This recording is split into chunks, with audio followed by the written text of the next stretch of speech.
So, back for another VGC guide, and this time we're looking at Wigglytuff, a Pokemon so good I brought it to an international.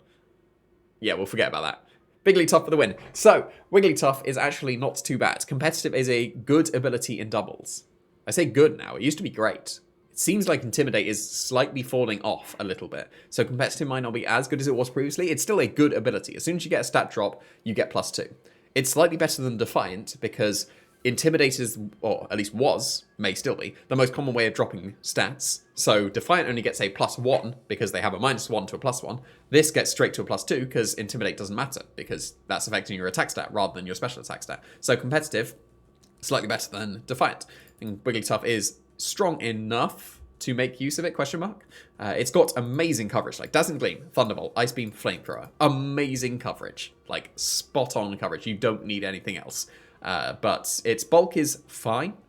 Its HP makes up for the terrible defenses, and the Assault Vest stacks a bit to make up for that.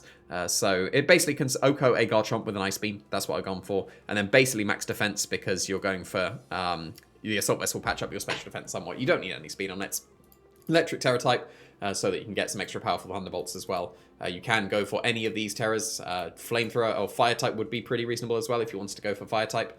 So I don't think it matters too much whether you're going to be Electric or not. Fire would be a reasonable recommendation as well. Probably not Ice though.